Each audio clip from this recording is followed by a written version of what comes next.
à chaque fois qu'on célèbre la messe, mon obsession, c'est que tous puissent recevoir quelque chose et que quelque chose dans ma vie, dans ta vie, dans ta vie, dans ta vie, soit changé. Qu'on sorte de cette cathédrale tout à l'heure différent. Un jour, un élu m'a dit, après une messe à Saint-Roch, « Mon père, ça m'a fait plus de bien que 15 jours de vacances en montagne. » Je lui ai répondu, revenez parce que ça coûte moins cher. Et en 1h30. Le Seigneur veut nous faire du bien. Le Seigneur veut nous transformer. Le Seigneur veut notre bonheur. Et il faut se mettre ça dans la tête.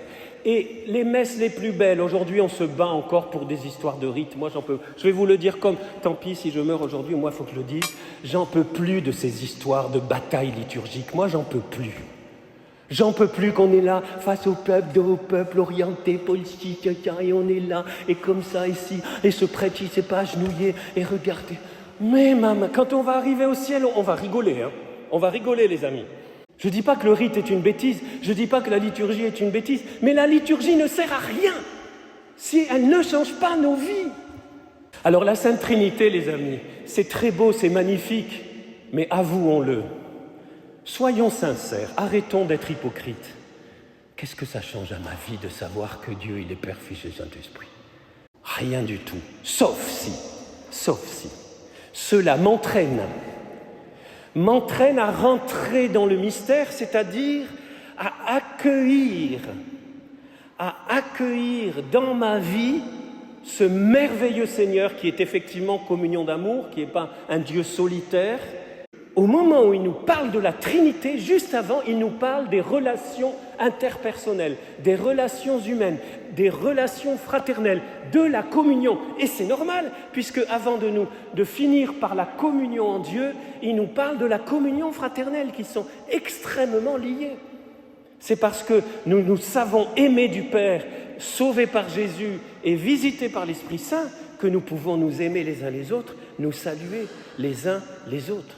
Alors vous voyez que la Trinité n'est pas extérieure à notre vie, que ce n'est pas une histoire de fête pour remplir le calendrier liturgique après la Pentecôte, mais que c'est pour une transformation de nos relations qui commence encore en amont par une transformation de mon cœur. Fêter la Sainte Trinité, c'est pour que nous nous laissions toucher, bouleverser, transpercer, remuer, déranger même, transformé par l'amour de Dieu. Dieu est amour.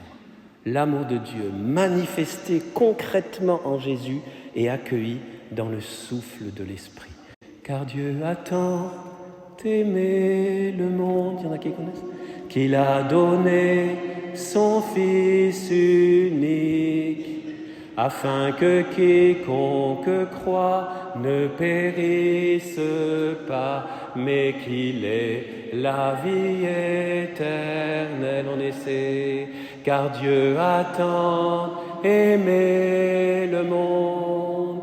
Alors comment nous laisser toucher par cet amour? Comment nous laisser transpercer? Comment faire pour que nous sortions de cette cathédrale différente, pour que nous ne soyons pas là à assister à la messe, le Seigneur est avec vous, avec Kyrie les gens, Gloria, Gloria, puis on sort et on continue.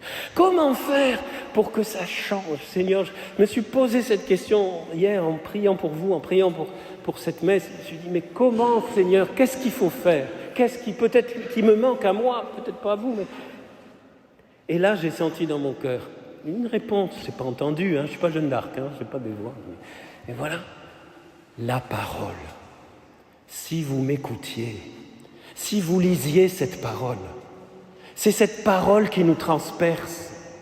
C'est en expliquant les Écritures que les disciples d'Emmaüs ont eu le cœur transpercé et que leur cœur brûlait. Ils brûlaient à l'écoute des Écritures. Ils ne brûlaient pas, même parce qu'il y avait Jésus. Vous vous rendez compte, ils avaient Jésus en personne, ça ne suffisait pas.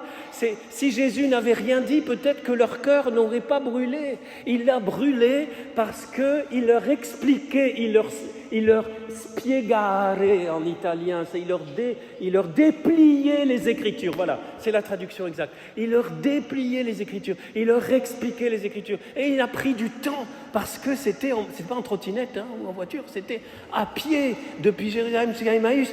Et là, il a eu le temps de leur expliquer petit à petit. Et petit à petit, pas d'un coup, ils ne s'en sont même pas rendus compte tout de suite, mais leur cœur brûlait parce qu'il leur expliquait les Écritures. Les amis, vous voulez que votre vie change?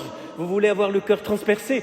Ouvrez votre Bible, lisez-la tous les jours que Dieu fait. Ne mangez pas si vous ne lisez pas la Bible. Voilà, prenez une décision, je ne mangerai pas si je ne mange pas d'abord la Bible. Mangez de la Bible avant de manger votre steak frites. Ou autre chose si vous êtes végétarien, je ne sais pas. Mangez, ouvrez, lisez. Et ne dites pas « Ah, mon père, c'est difficile ». Ah bon, c'est difficile ? Ne juge pas et tu ne seras pas jugé, c'est difficile. Le bien que tu aimerais qu'on te fasse, fais-le aux autres, c'est difficile. Pardonne et tu seras pardonné, c'est difficile. Matthieu 5, lisez, c'est difficile. Matthieu 6, Matthieu 8, c'est difficile. Bien sûr, il y a des passages difficiles. Et parfois, il faut être guidé. Parce que dans cette parole, il nous crie son amour. Il te crie son amour pour toi depuis la première page jusqu'à la dernière. Il te crie « je t'aime, reviens à moi ». Avec moi, tu peux avoir la paix, tu peux avoir l'amour, tu peux avoir la grâce, tu peux avoir la communion. Faire ces prières, c'est très bien, mais ça ne change pas la vie. On peut réciter des prières. Si nous n'ouvrons pas la Bible, si nous ne revenons pas à la base, notre foi ne repose pas sur des révélations privées. Notre foi repose sur la parole de Dieu. Amen ou pas amen ? Transmise par la tradition vivante de l'Église. Mais cette tradition, vous lisez tous les textes des Saints-Pères, toutes les encycliques, tout le Concile Vatican II, c'est truffé de paroles de Dieu. Vous avez des notes comme ça en bas de chaque page avec toutes les références. C'est rien d'autre que la parole de Dieu redigérée pour nous, grâce au Saint-Esprit qui guide l'Église, pour qu'avec les mots d'aujourd'hui, on comprenne mieux ce que le Seigneur nous dit, car il nous parle aujourd'hui. Et c'est ça la beauté de la tradition. Mais la tradition n'est pas à côté, c'est une erreur, ça c'est une tradition morte, qui ne porte pas de fruits et même qui divise.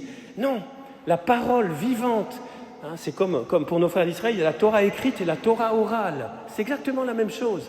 Il y a l'écrit, il y a ce qu'on a, le canon des Écritures, et vous avez la tradition orale qui n'est pas écrite, mais qui est inspirée par le... Et je ne parle pas là des dévotions, je parle vraiment de l'enseignement, ce qu'on appelle le magistère.